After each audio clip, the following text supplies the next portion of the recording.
Hi guys, you're listening to Ebird Online, and I'm here with the first part of episode 13 of Before the 90 Days. This is episode 13, or the finale, of season 3, and it's against all odds. And in part 1 of this review, I'll be discussing Rebecca and Zied, and Angela and Michael.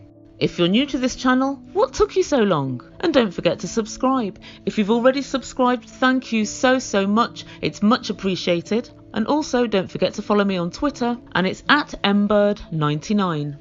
And first we're going to catch up with Angela and Michael. And one of my subscribers complained on my messages and said that Angela's single-handedly ruining the reputation of women in the South. And I say no, she isn't. That's absolutely not true. Rebecca's helping her.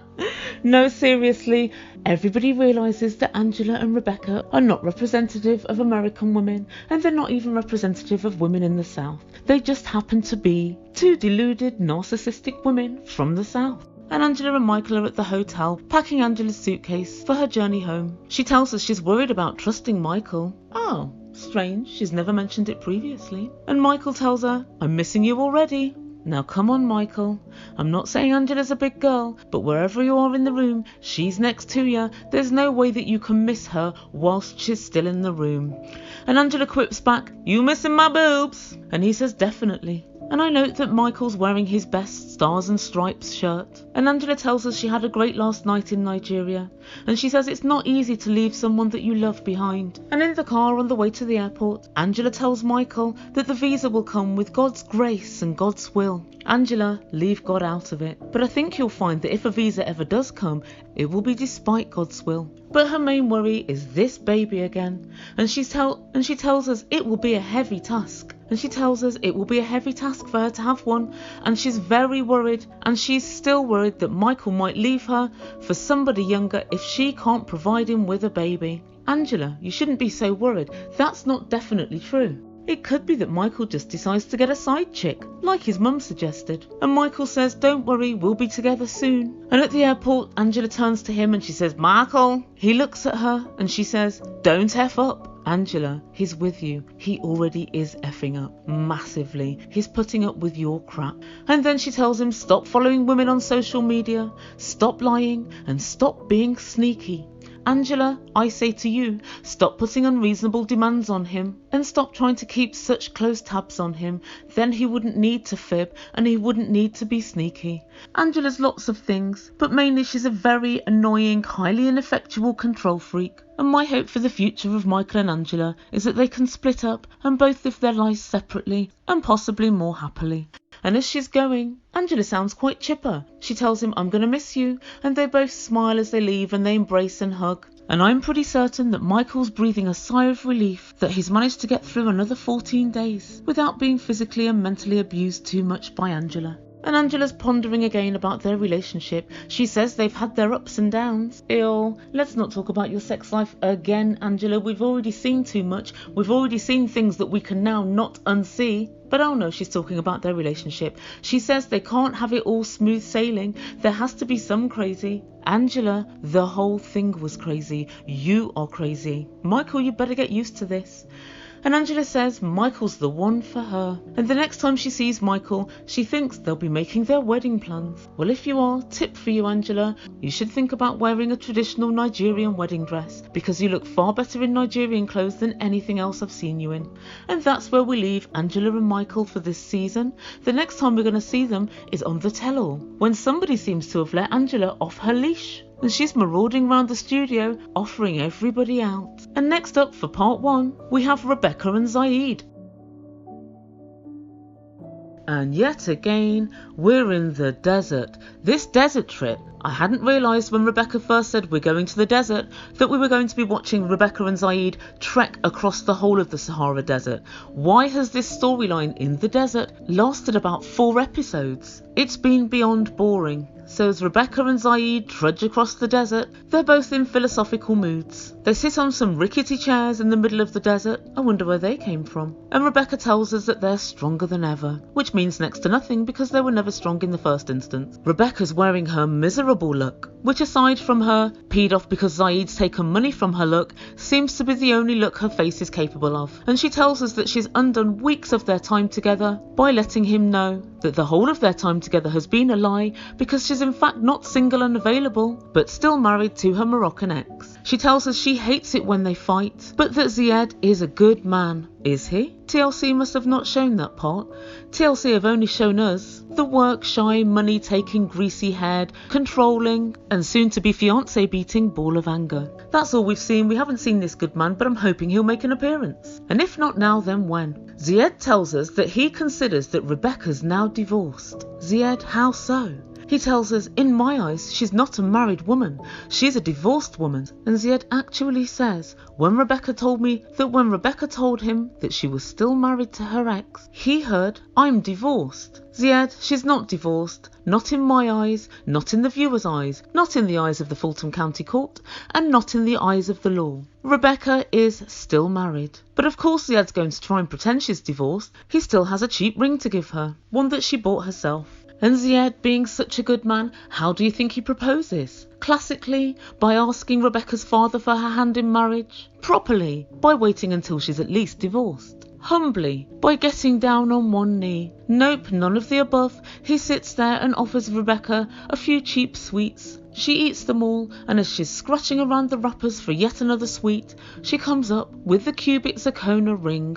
And when she found the ring, Zied opened it for her and said the most beautiful sentence I've ever heard. You won't marry me? And in fact it sounded more like an order. Rebecca obeyed and agreed that she would indeed marry him. But of course that's subject to her being granted a divorce. And of course, Rebecca, nothing will make a divorce go through more smoothly than your ex seeing you get engaged to somebody else on TV and realising that he holds all of the cards. And that he can ask almost anything, otherwise he just has to drag his heels on the divorce. Yep, she's made it really simple for herself. And sometimes, guys, I just think Rebecca's stupidity knows no bounds. Rebecca tells us, I'm just a girl from Georgia having a proposal in the middle of the Sahara Desert that every girl would dream of. And it's the kind of dream you need to be shaken from in the middle of the night by your partner as you're sweating profusely and screaming out. Rebecca lies and says the ring's beautiful. And she says to Zied, I hope buying this didn't cost you too much because you're not working right now. And then in one of the biggest games of tit-for-tat lies, Zied tells her that his sister gave him the money for the ring. And so Rebecca, remember she's a private investigator, listens to Zied's little story. He says, remember the day when I asked you for 500 dinar? No, it was 300 and then you upped it to 500. We all remember, Zied. Well, I met up with my sister on that same day and we went to buy the ring, but I didn't touch any of your money. My sister then gave me money for the ring. And Rebecca didn't find that strange that 1, he would reference that day, 2, that he would have 500 dinar but then not touch it, and 3, she didn't ask him, where is the money now? Can I have the money back then? She just looked at him with a very dim look on her face and accepted exactly what he was telling her. Oh dear, Zied, that's another lie. So we've stocked up at least one lie for the tell-all. And Rebecca tells him she's never seen a more beautiful ring. And then she tells us that she can't wait to get Zied's visa and that she's never been so certain about a relationship before. And this just makes me wonder what of her previous 3 marriages consisted of. And we catch up later with them at the hotel when Rebecca's packing and we see the view from the balcony, and it just makes me think, why spend all of that time in a tent when you could have been in this beautiful hotel room? And back in the hotel room, Rebecca says she doesn't want to leave. Zied, I don't want to go. Maybe I should just stay. Zied looks at her and says, let's go. Okay then. And she says, I'm glad that Zied proposed. And I would like to say, will she still be glad when she realises she bought the ring? But between you and me, I think she knows. Nobody can be that stupid. They drive together to the airport, or should I say, she drives to the airport. And when they arrive there, I realise one thing's missing. Why didn't Zied wear his t-shirt? His Rebecca t-shirt? Maybe it doesn't fit him anymore. I do think they've been having lots of meals out since Rebecca's been around. And at the airport, Zied has something really important to say. I want you to remember, finish your divorce. You are mine now. I am so much sad. So much sad. We know you're sad, Zied. We know. And then he continues. You see my face all your life. In the room, in the home, in the car. And at this point I'm just thinking, Zied, learn English. And for once, Rebecca's look of puzzlement is actually quite apt. And she says it's going to take 6 to 8 months for the K1 visa.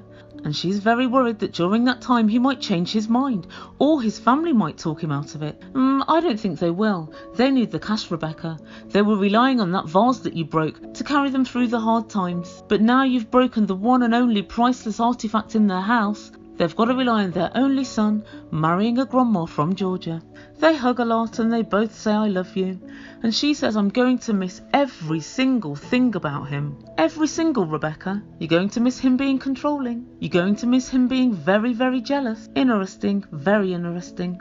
And as Rebecca waddles away, you can see Zied thinking wistfully about his green card. And Zied tells us he doesn't know what he's going to do with all his time now. Now that Rebecca's gone, I've got a few options for you, Zied. 1. Get a job. 2. Wash your hair. 3. Get a driving licence. 4. Learn English. 5. Pay Rebecca's 500 dinar back. There are just a few things.